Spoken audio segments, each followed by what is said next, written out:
এত সাজি দিন মনে হচ্ছে। ভাজাভুজি থেকে বলবো না কোথা থেকে বলবো? প্রথম থেকেই বলো যেভাবে তুমি রাইসটা করলে। ভাত করে নিলাম, ডিমটাকে আগে পুরো পরিমাণ মতো ডিম পুরো ডিমের ভুজিয়া করে নিলাম। করে নেওয়ার পরে ভাতটা হয়ে গেছে। রাইসের যা যা দেওয়া, গাজর, বিনস, পেঁয়াজ গাছ, এগুলোকে পুরো ফ্রাই করলাম ঘি দিয়ে। পরিমাণে ঘি বেশি, সাদা তেল কম। এবার আমি ফ্রাইড রাইসটা মিশিয়ে দিচ্ছি। মানে 1 কিলো চাল নিয়েছো? 1 কিলো চাল আছে। 1 কিলো চাল আছে, এখানে কটা? 10টা ডিম? হ্যাঁ, 10খানা ডিম আছে। আর এতটা সবজি।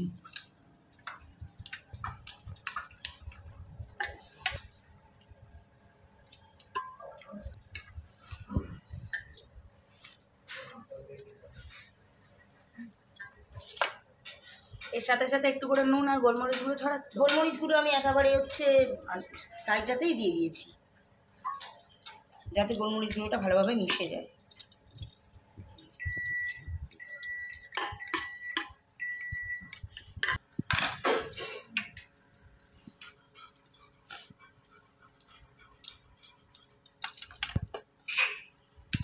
পুরো মাংস বানানোটা দেখাতে পারলাম না, খুব তাড়াহুড়োর মধ্যে রান্না হতো।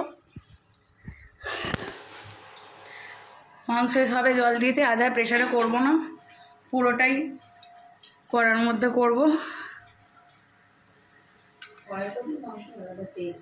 হ্যাঁ, কড়াই রান্নার টেস্টটা আলাদা, তবে প্রেশারে ভালো সেদ্ধ হয়।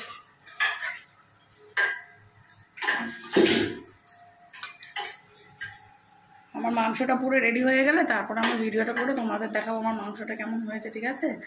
আজকে আমার জন্মদিন, আমার মা আমাকে সকাল থেকে খাইয়েই যাচ্ছে, প্রচুর খাইয়েই যাচ্ছে। আমার মাংস রেডি হয়ে গেছে, আমার মাংস পুরো রেডি। দেখো,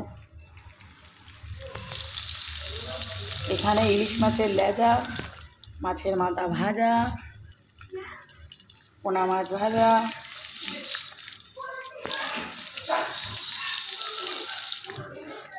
আর এই আমাদের রাইস।